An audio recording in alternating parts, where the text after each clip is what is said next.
And Cush begat Nimrod. He began to be a mighty one in the earth. He was a mighty hunter before the Lord. Wherefore it is said, even as Nimrod the mighty hunter before the Lord.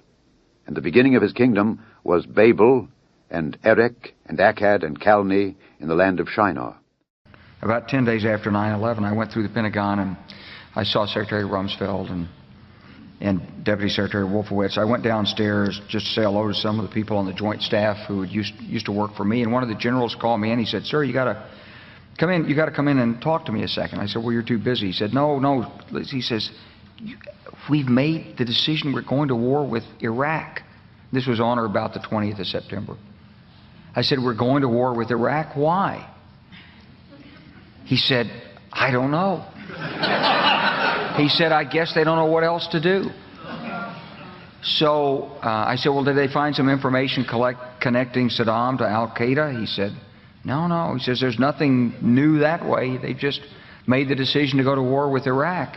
He said, "I guess it's like we don't know what to do about terrorists, but we've got a good military and we can take down governments." And he said, "I guess if the only tool you have is a hammer, every problem has to look like a nail."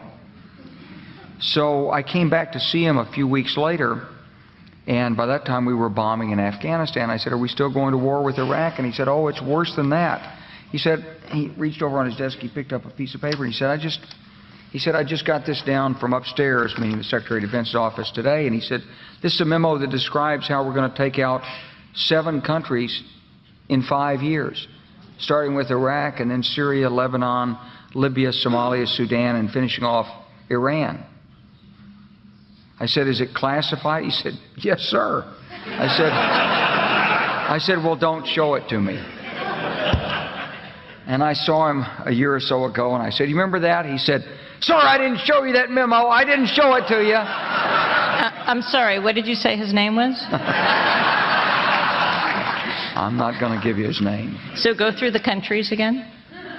Well, starting with Iraq, then Syria and Lebanon, then Libya, then Somalia and Sudan, and then back to Iran. Welcome to part 2 of the spirit of Nimrod in America. Now, what I am not saying in this study is that President Donald Trump is the only one that I've ever seen, is the only president who has given evidence of the spirit of Nimrod in their ruling and reigning in our nation. Many, if not most, since Abraham Lincoln's war of aggression against the Confederate States to, quote-unquote, save the Union, as he violated the Constitution on many points, many have given evidence of this mighty hunter spirit of Nimrod. I remind you that the introduction audio that I included in this lesson is General Wesley Clark as he gave a revelation of the plan that our government, our nation, has had for decades now.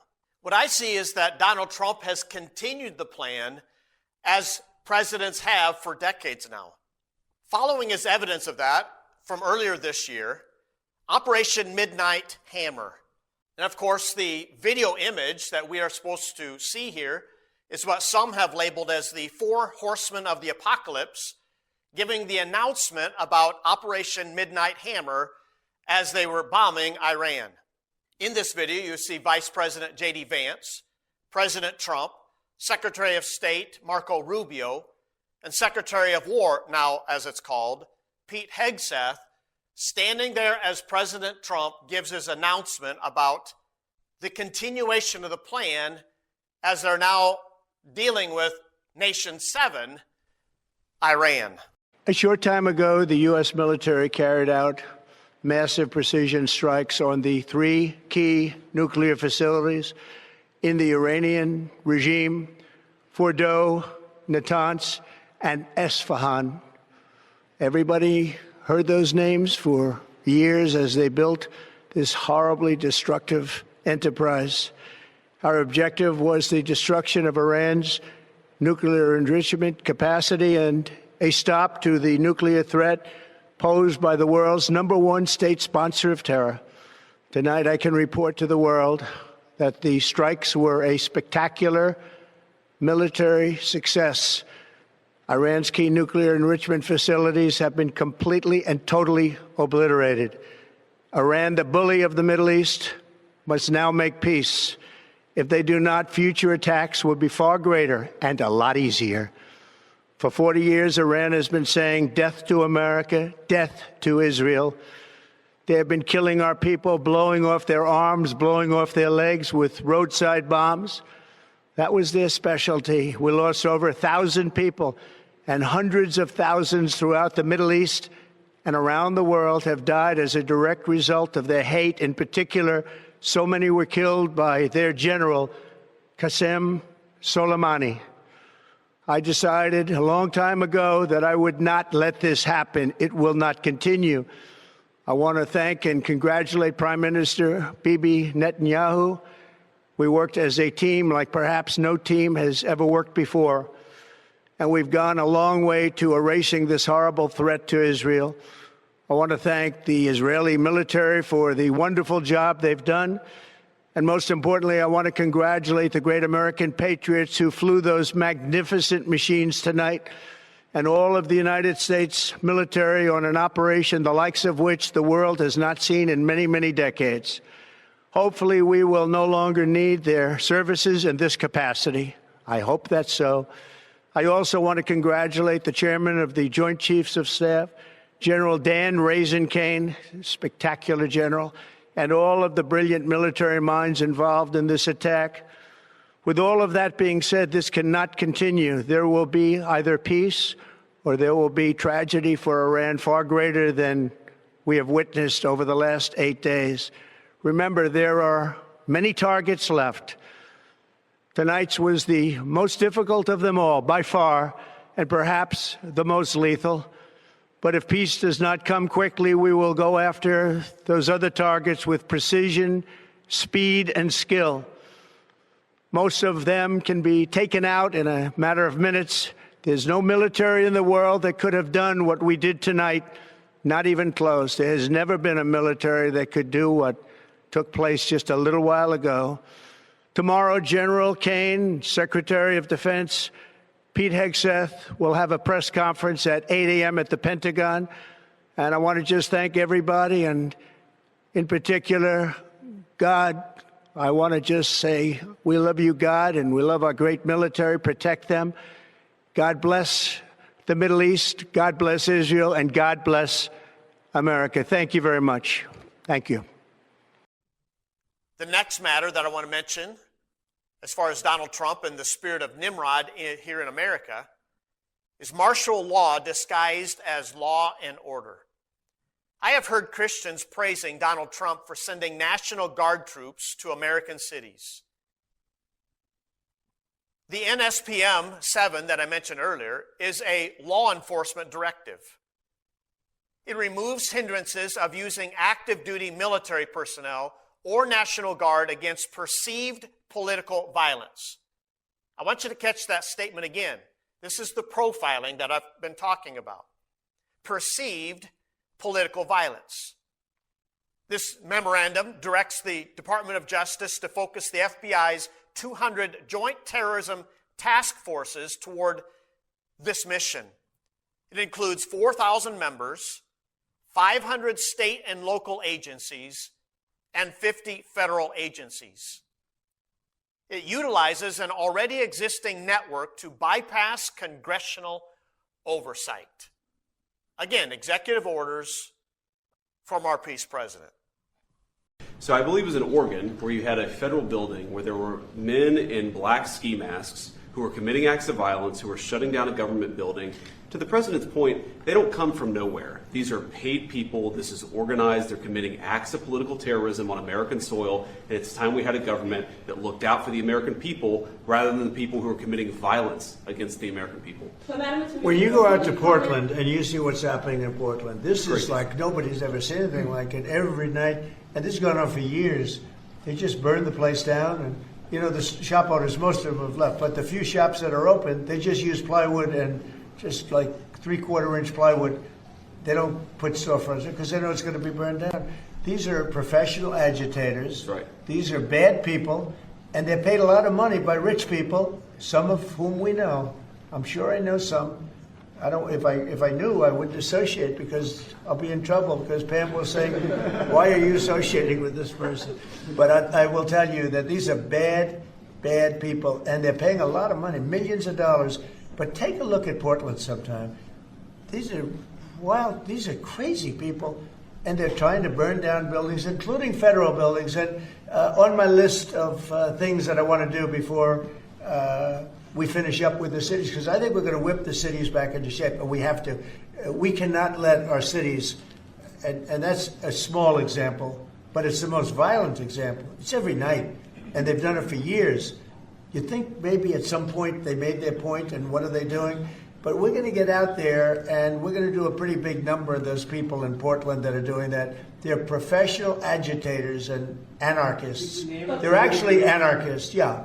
Go ahead, why don't you defend? Let's see you defend them, Jeff. No, I'm not defending anyone. I just want, so that we can just explain this in our stories. Could you name a couple? You don't explain it right, though, Jeff. Go ahead, let's go. Maybe let's give you another chance. Go ahead. Antifa, Soros, what names are we talking about? Well, Soros is a name certainly that I keep hearing. I don't know, but Soros is a name that I hear. I hear a lot of different names. I hear names of some pretty rich people that are radical left people. Maybe I hear about a guy named Reid Hoffman. Somebody's a pretty rich guy, I guess, and I hear about him. I don't know, maybe could be him, could be a lot of people. We hear the same names, but they're bad, and we're going to find out. And if they are funding these things, they're going to have some problems because they're agitators and they're anarchists. These are anarchists, really bad. Donald Trump has ordered our military, commanded our military to use full force if necessary. Now, here's what I want you to consider. As we think about the reasoning that people have, saying that this is a good thing for America so that we can get control of our cities. If it is anarchy, then find the ones who are funding the anarchy. The answer is not to send troops into the cities to gain control of American cities. Find the ones who are funding the anarchy, if that is indeed the case. Donald Trump on social media said that Chicago is about to find out why it's called the Department of, all capital letters, War. Donald Trump, our president, has proposed using American cities for military preparedness. I want to say that again because that is an American president saying this about American cities. He has proposed that our military use American cities for military preparedness. I'm thrilled to be here this morning to address the senior leadership of what is once again known around the world as the Department of War. My message to you is very simple. I am with you, I support you, and as president, I have your backs 100%. You'll never see me even waver a little bit. It's the way it is. And that includes our great police officers and firemen and all of these people that are doing so well. Together over the next few years, we're going to make our military stronger, tougher, faster, fiercer, and more powerful than it has ever been before. The apparatus of our country was not set up for merit. It was set up for political correctness. And you can never be great if you're going to do that. And we're going to be greater than we ever were before. We will not be politically correct when it comes to defending American freedom, and we will be a fighting and winning machine. We want to fight, we want to win. Last month I signed an executive order to provide training for quick reaction force that can help quell civil disturbances. This is going to be a big thing for the people in this room because it's the enemy from within. And we have to handle it before it gets out of control. It won't get out of control. But I want to salute every service member who has helped us carry out this critical mission. It's really a very important mission. And I told Pete we should use some of these dangerous cities as training grounds for our military, National Guard, but military. As president, I will never hesitate to defend our people from threats of violence, from the horrible plague that's taking place from within. So we think about Washington, D.C., Los Angeles. Los Angeles was actually the first city that had troops sent in. Memphis. Of course, there's been a court delay as far as Chicago at first and Portland. but thousands of National Guard troops have been ordered by the by the Department of War to complete training for controlling civil unrest. In other words, armed military forces in the U.S. cities, they're referred to as a quick reaction force. There's a quick reaction force of 200 troops, and they are to be ready for deployment by January 1. More than 23,000 troops form a National Guard reaction force. They're completing civil unrest training, and they're to be fully operational by April 1. What are they preparing for? That's the question I have. Going to be deployed to all 50 states, Washington, D.C., and 2 other territories. Now, I want you to think about something that we are not considering when we are saying this is a good thing for America to bring law and order. So you think about a red state, a Republican state, sending National Guard troops to other states without their consent. That crosses a line of state sovereignty. And of course, Donald Trump has said very clearly that he believes in states' rights. Until states' rights cross the federal government's plans, I want you to consider that is an invasion. Think about this again. A red state governor sending National Guard troops to other states without their consent. That is an invasion. That is unconstitutional. I want you to listen to a Fox News statement that President Trump made in relation to the success of troops in Washington, D.C. Look at Washington, D.C. I just got numbers. There's like no crime in Washington, D.C. You, Jeff, will not be mugged walking down the street. You can walk down the street with your family. You can walk down your street with your wife, your daughter, your son, and you're not going to be... We took out 1,700 career criminals that we're not allowing back.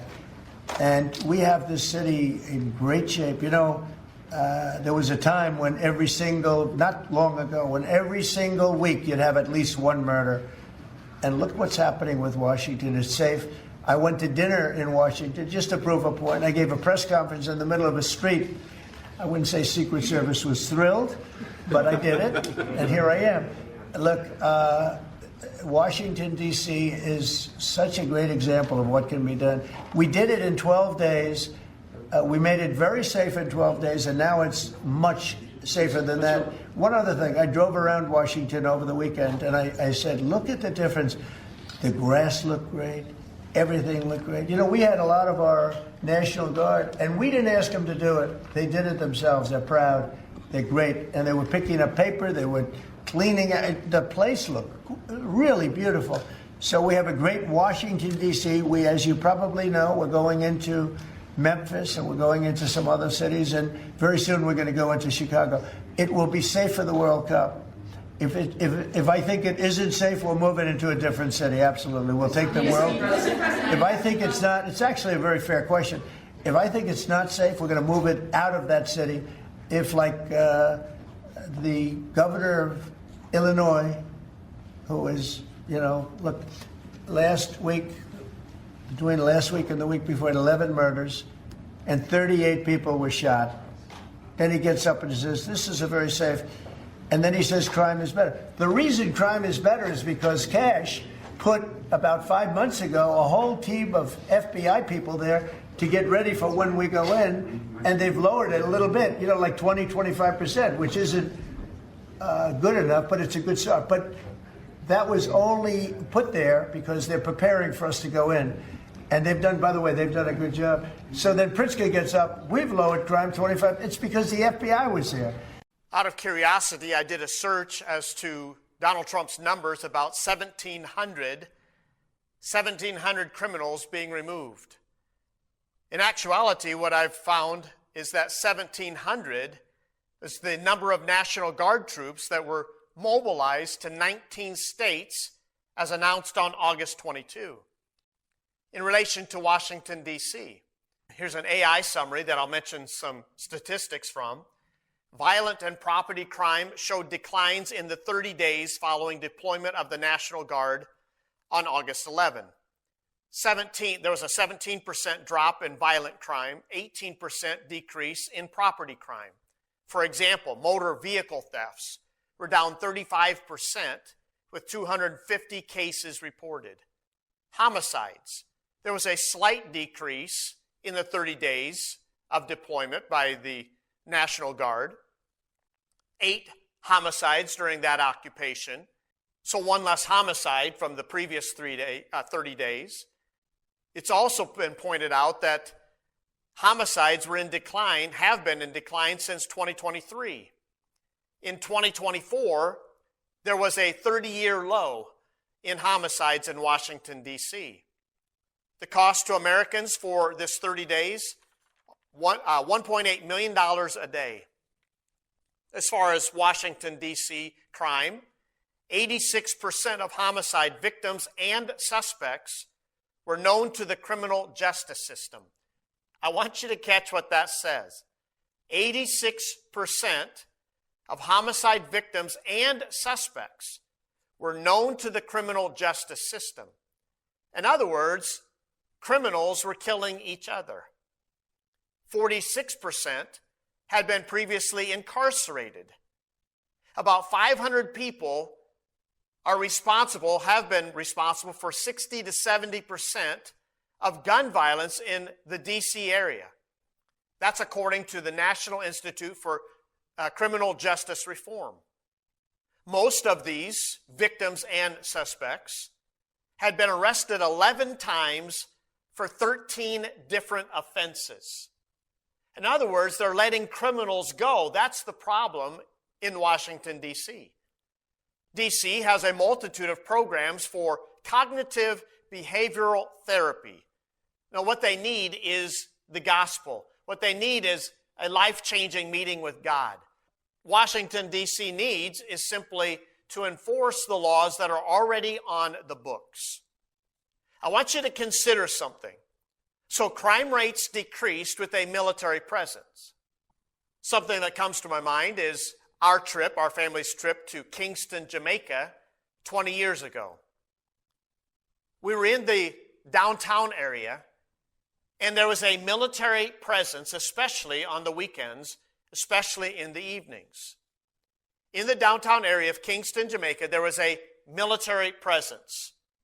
So what happens then when you move the military personnel to another crime-ridden city? What's going to happen to the crime rate if it's only going down because of military presence? I believe what we see here is a setup for permanent military presence in American cities. Our American cities are becoming part of the military police state. But it's not only crime that they are considering with this enforcement. On July 24th, an executive order that was entitled Ending Crime and Disorder on America's Streets. It addresses homelessness. There's a record of 274,000, it's estimated, homeless individuals in America. The order directed federal agencies to clear homeless encampments nationwide. According to Need to Know News, August 4th, the order also pushes local governments to redirect, quote-unquote, homeless individuals to, quote, long-term institutional settings for humane treatment through the appropriate use of civil commitment. So now in 2025, they estimate more than 72,000 are homeless in Los Angeles County alone. But here's the problem. When you take a look at the issue, the problem is homelessness is a business. Nonprofits are getting wealthy off of homelessness. So they're promoting homelessness. So the whole key to this is government corruption. Government corruption is the problem to the problem, quote unquote, of homelessness. In a May 9th article, Need to Know News, exposing California Governor Gavin Newsom's homelessness scam. The next statement on the title, $24 billion missing. The problem is is government corruption. In particular, wealthy real estate investors benefit, as it does nothing for the homeless problem. To give you an historical perspective on this, institutions and asylums were closed in the mid-20th century. Why? Because there was overcrowding and underfunding. So instead, we just put the military there. We round up people into asylums. So here's some legal questions for us to consider. The Rutherford Institute, John Whitehead is, of course, the author of Battlefield America, The War on the American People. He has this statement: deploying the military to deal with domestic matters that can and should be handled by local police violates the Posse Comitatus Act and crosses the line into authoritarianism. The Posse Comitatus Act forbids the use of military for domestic policing absent express constitutional or statutory authorization. From what I understand, it's only been executive orders from our president. Using the military to suppress lawful protests and political dissent threatens the First Amendment. Political dissent is not against the law. I believe that our government has declared war on terrorism in America. Notice, on terrorism, not just crime. It's important for us to catch the terminology that they're using. In other words, if a rioter is arrested as a terrorist or as a peaceful protester and not as a criminal, that quote-unquote terrorist could be stripped of constitutional protections: access to an attorney, right of due process, the right to remain silent, the right to a speedy trial, the right to a jury trial of one's peers. But instead, if they are labeled as a terrorist, they will be sent to a military tribunal. I want you to listen to a statement by Stephen Miller in an interview that he had with Vice President J.D. Vance as J.D. Vance was hosting the Charlie Kirk show. What emotions I'm feeling right now, this is something people say, you kind of know the answer. There's incredible sadness, but there's incredible anger. And the thing about anger is that unfocused anger or blind rage is not a productive emotion. Right. But focused anger, righteous anger, directed for a just cause is one of the most important agents of change in human history. Charlie showed that. Amen. And we are going to channel all of the anger that we have over the organized campaign that led to this assassination to uproot and dismantle these terrorist networks. So let me explain a little bit what that means. So, We've got 30 seconds, so be quick, Stephen. The organized doxing campaigns, the organized riots, the organized street violence, the organized campaigns of dehumanization, vilification, posting people's addresses, combining that with messaging that's designed to trigger and incite violence, and the actual organized cells that carry out and facilitate the violence, it is a vast domestic terror movement. And with God as my witness, we are going to use every resource we have at the Department of Justice, Homeland Security, and throughout this government to identify, disrupt, dismantle, and destroy these networks and make America safe again for the American people. It will happen, and we will do it in Charlie's name. And of course, this is all going to be fueled as the number of cities increase with federalized troops. There's going to be an increased chance of riots. Another example that I see in Donald Trump, our president, with the mighty hunter before the Lord, Nimrod spirit, is the continuing military support for Gaza and Ukraine. I remember some of the statements that Donald Trump made. On day one, he could call Putin and end the conflict between Russia and Ukraine. But he also said that Gaza would never have happened. The Gaza war would never have happened if he had been president. And yet he has continued giving military support to the bombing of Gaza. I'm sure there's no financial incentive in all of this. One thing that I say often is follow the money. I hear that often, even in some of the things that I read and listen to. So what would the motive possibly be for Donald Trump, our president, continuing these conflicts, these wars? In addition to the Mediterranean Sea, Gaza Riviera that he has talked about, this waterfront development project. We also see some financial benefits to the military-industrial complex. Boeing Company, producing missiles and aircraft. It went from $144 on September 16, 2022, to over $250 late in 2023 because of the bombing of Gaza. Caterpillar, oh, this is an interesting one. Heavy equipment company. Caterpillar also produces demolition and destruction equipment, heavy equipment, destruction of infrastructure. Their stock price has increased 209% in the last 5 years. October 10, 2025, it hit a new high of $491.30.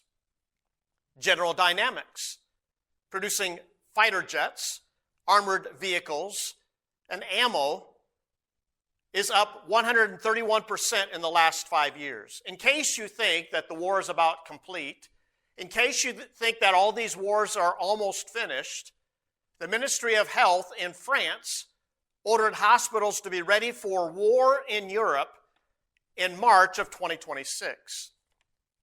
So when you think about Donald Trump's support of warmonger Lindsey Graham, Trump's first in-person 2026 fundraiser is scheduled to promote Lindsey Graham. We're sitting on $1 trillion worth of minerals that could be good to our economy, so I want to keep helping our friends in Ukraine. I'm here with President Zelensky. I am such an admirer of what you and your country have done. You're trying to stop the Russians so we don't have to fight them. They don't want any American troops. They just need the weapons to free their country of a terrible invasion. They're sitting on $1 trillion worth of minerals that could be good to our economy, so I want to keep helping our friends in Ukraine. We can win this. They need our help. Yes, we need, and we have already, the biggest help is the support of American people and support of our friends, thanks to Lindsey and his colleagues, to congressmen and senators from the United States. Thanks for this support, bipartisan support. Thank you so much. Peace is coming. Yes, soon. Our friends in Israel are surrounded by people who would kill them all if they could. I am tired of the word genocide. Let me tell you about genocide. If Israel wanted to commit genocide, they could. They have the capability to do that. They choose not to. Hamas, they would commit genocide in 30 seconds. They just can't. And that's the big difference, folks. Israel is our friend. They're the most reliable friend we have in the Mideast. They're a democracy, surrounded by people who would cut their throats if they could. This is not a hard choice if you're an American. It's not a hard choice if you're a Christian. A word of warning. If America pulls the plug on Israel, God will pull the plug on us. And we're not going to let that happen. So I just want to end with this thought, that President Trump has stood with Israel at the most difficult time since its founding. October the 7th was an effort to destroy the state of Israel, the largest loss of Jewish life since the Holocaust. And here we are almost 2 years later, and Israel's the bad guy. That's ridiculous. Israel is not the bad guy. They're the good guy. The bad guys are the radical Islamists who would kill everybody in this room if they could. And speaking of Donald Trump's support of warmonger Lindsey Graham, he has also declared war against those who disagree with his policies. One very clear example, an obvious example, is his opposition to Congressman Thomas Massie from Kentucky. One of those pro-Zionist billionaires is dual citizen Miriam Adelson, who loves Israel more than the United States, according to Donald Trump's statement at the Knesset in Israel. Miriam, stand up, please. She really is. I mean, she loves this country.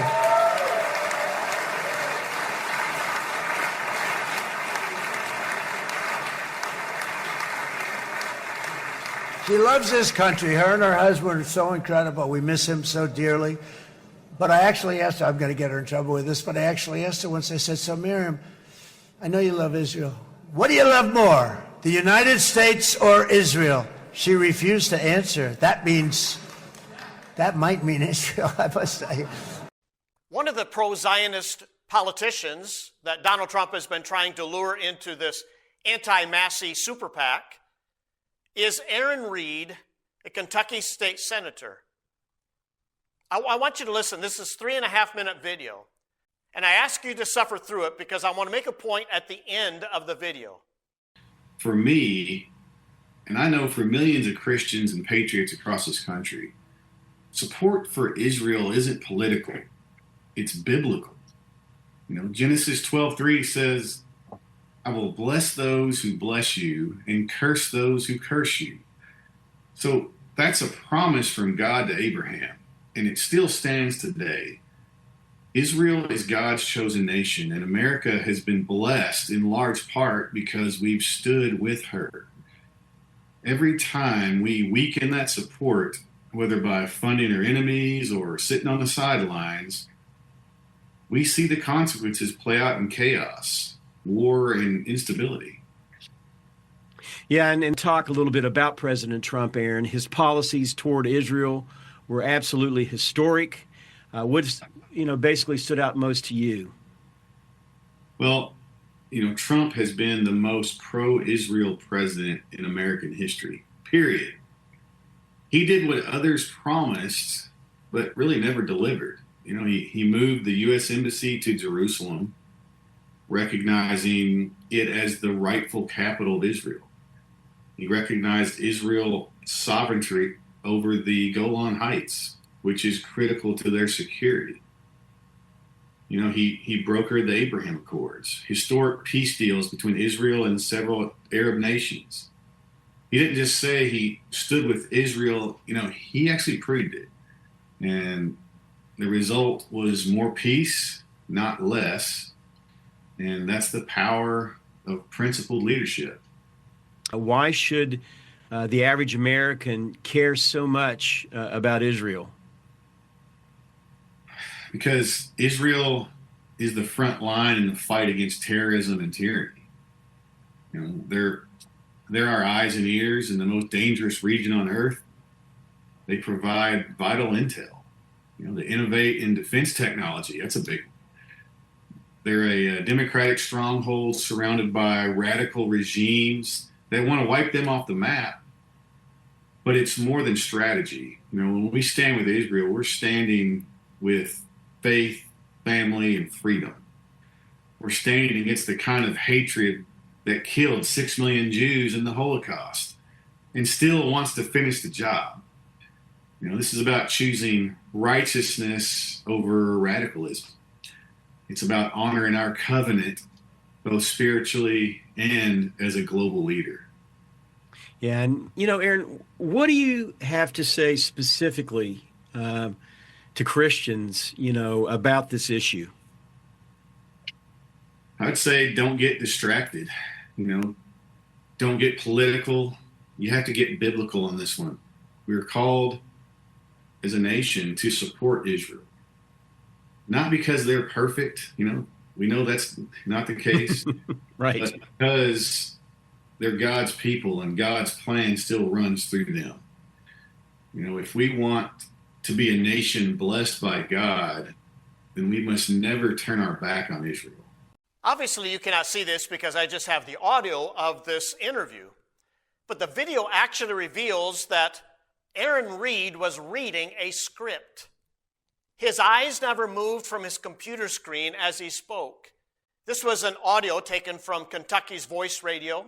And this is the question that I have in relation to Donald Trump promoting Aaron Reed as a possible candidate running against Congressman Thomas Massey. That's the one Donald Trump is recruiting to replace a congressman who truly wants what is good for those who voted him into office. Israel is not voting for Aaron Reed or any other candidate that Donald Trump lures into running against Thomas Massey.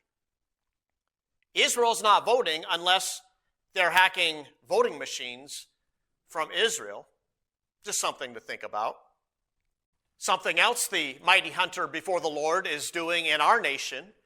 Here's a headline from Leo Hohmann's newsletter, Trump expands government's use of facial recognition while erasing oversight policy. Department of Homeland Security contracts with controversial tech firm banned from selling its software to law enforcement in Illinois, scooping up personal data on non-citizens and citizens alike. I want to read a little bit of this article because he's presenting some insight of some things that he's been researching.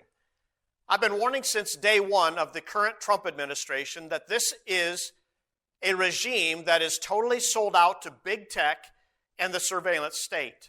On his first full day in office on January 21, 2025, Trump showed us his first priority was to the expansion of the AI-powered surveillance infrastructure when he invited 3 of the most data-hungry tech bros to the White House to announce Operation Stargate, to raise $500 billion to blanket the United States with AI data centers. Then a couple months later, he signed the Genius Act, another technocratic game changer that lays the groundwork for a digital programmable currency. Now Trump is making it easier for Homeland Security to scan your likeness and store your personal data for up to 15 years. Biometric Update reports that the Trump administration quietly erased a Department of Homeland Security policy on facial recognition from its public website while deepening its embrace of the controversial technology, including a multi-million-dollar contract with Clearview AI, a company legally barred from selling its software to law enforcement agencies in Illinois. Biometric Update notes that the ban stems from a landmark settlement under Illinois' Biometric Information Privacy Act, a 2008 law that requires informed consent for the collection of biometric identifiers such as fingerprints or facial scans. And it reminds you that the one that Donald Trump has put in charge, essentially, of this data surveillance system is Peter Thiel, founder of Palantir. Peter Thiel is the one that's primarily been tasked with building America's surveillance system. I want you to listen to a portion of an interview that was taken from Interesting Times in July of 2025. But the world of AI is clearly filled with people who, at the very least, seem to have a more utopian, transformative, whatever word you want to call it, view of the technology than you're expressing here, right? And you were mentioned earlier the idea that the modern world used to promise radical life extension and doesn't anymore. It seems very clear to me that a number of people deeply involved in artificial intelligence see it as a kind of mechanism for transhumanism, for transcendence of our mortal flesh, and either some kind of creation of a successor species or some kind of merger of mind and machine. And do you think that's just all kind of irrelevant fantasy? Or do you think it's just hype? Do you think people are trying to raise money by pretending that we're going to build a machine god, right? Is it hype? Is it delusion? Is it something you worry about? I think you would prefer the human race to endure, right? You're hesitating. Yeah, well, yes? I don't know. I would this is a long hesitation. This is a long hesitation. There's so many questions implicit in this. Should the human race survive? Yes. Okay. But one of the things that Donald Trump is well known for is psychological warfare on social media. President Trump has this love for AI-generated images of the commander-in-chief. As Donald Trump is pictured in SWAT gear, also as Donald Trump was presented in a social media AI-generated photo of Lieutenant Colonel Bill Kilgore in Apocalypse Now. I was not familiar with this. I've never watched this Apocalypse Now 1979 war movie. Donald Trump portrays himself in a similar photo of Lieutenant Colonel Bill Kilgore in Apocalypse Now in a photo that he entitled Shipocalypse Now. Historically, tyrannical rulers have used martial imagery to elevate themselves above the people and to justify power by force. You think about the extreme examples that we have in history. Mussolini, dressed in the black shirt of his paramilitary as he took control of fascist Italy. Adolf Hitler, in uniforms and parades as he controls Germany. Stalin of the Soviet Union. Chairman Mao of China. Here we have another world ruler, our president, trying to wage psychological warfare on Americans. I actually find it unbelievable how many Americans, Christian Americans, see no problem with President Trump's executive orders that increasingly limit God-given liberties. I understand that God is sovereign over nations. That is a Bible doctrine. God has ordained more than just government as a power. God has ordained the family. And I believe as a husband and father, as a grandfather, I have a responsibility to protect as much as is within me, to protect my family. I also think about the fact that God has ordained the church. God has ordained the church, and as a pastor, I have a responsibility to warn and protect on behalf of the chief shepherd. I have an obligation before God to protect the congregation, the church that God has placed under my care. I see so many times that Christians are just blindly giving in to all of these things without warning and without taking a stand against the error. And here's what I believe is the interesting twist of all of this two-part study, is that Donald Trump and the Trump family, along with his MAGA movement, believe that they are doing God service. I think of what Jesus said in John 16 after he told the disciples that he was leaving, he was going to be crucified, he would be leaving, he'd be heading back to heaven. But then he says in John 16, verses 1 through 3, "These things have I spoken unto you, that ye should not be offended. They shall put you out of the synagogues. Yea, the time cometh that whosoever killeth you will think that he doeth God service. And these things will they do unto you, because they have not known the Father nor me." So are we supposed to just give ourselves over to being persecuted by the government? I remind you that Jesus, in many cases, would avoid Jerusalem because his hour was not yet come. I remind you also that Peter left Jerusalem. He did not stay in Jerusalem. The Apostle Paul avoided persecution when he was able to. I don't believe we have to just blindly walk into persecution. And yet I believe very strongly we need to be taking a stand. So I want you to consider as we tie all these thoughts together here.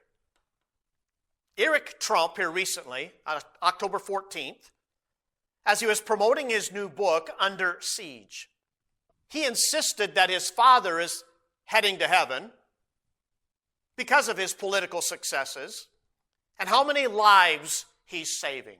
But I want you to listen to this short audio clip that's taken from Benny Johnson's conservative program. It's from the Benny Show. And I'll just say that I edited out the reference that Eric Trump makes to the place of eternal judgment in relation to woke.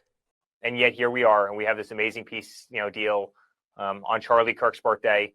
I can't tell you how many things are lining up. I mean, think about the fact that this book came out on Charlie Kirk's birthday, on the same day as we have peace in the Middle East.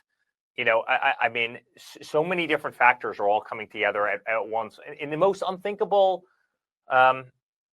unbelievable journey. You couldn't have scripted this. You could not, the wildest author could not have scripted this book and the trials and tribulations and twists and turns to get to where we are today.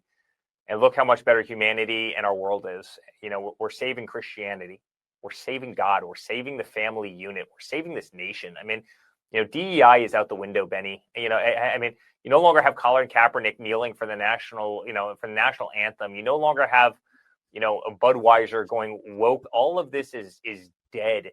And yet, what do we have? We have a return to people going to church. We have a return to people, valuing their children and valuing society and believing in the white picket fence and what the American dream represents and what the American dream stands for, and American exceptionalism and peace around the world, and that people can coexist with one another without having to, pick up arms and destroy each other for no reason whatsoever other than, incompetent and, and egotistical governments. It's a beautiful time, and he will go to heaven for all of that. God absolutely guided this journey in ways that, you'll learn and understand him as a big part of the story. But he was there the entire time. So Eric Trump says we're saving Christianity, we're saving God. We're saving the family unit. Are we saving the family unit by promoting gay marriage? We're saving the nation. So what's his evidence? Pro football players aren't kneeling for the national anthem anymore. Budweiser is no longer going woke. And people are returning to church. Of course, he's referencing after the assassination of Charlie Kirk. And by the way, they are returning to churches that have a false gospel in many cases. And as Chuck Baldwin said here recently in relation to Eric Trump's statement about saving God, where are the conservative Christian evangelical leaders of America calling out the blasphemy of a presidential family saving God? You see, the reality is Donald Trump, as so many presidents before him, have had the spirit of Nimrod, this mighty one in the earth, a mighty hunter before the Lord. See, the reality is Donald Trump is not making America great again. Donald Trump is not even making America godly again. Donald Trump is actually pushing the global beastly system that we see in Revelation chapter 13. I believe we need to wake up instead of blindly following a Nimrod-type leader. We need to wake up and separate from this ungodliness in our land. May the Spirit of God empower us to take a stand against the error, the blasphemy of our day, to stand and oppose the satanic, that's what Revelation 13 says, it's the dragon that empowers this, the satanic beastly system that the devil wants to put into place because he wants to be like the Most High God. He wants the worship that Revelation 13 says. We need God to give us discernment in these last days. Instead of blindly following ungodly leaders that are destroying our God-given liberties.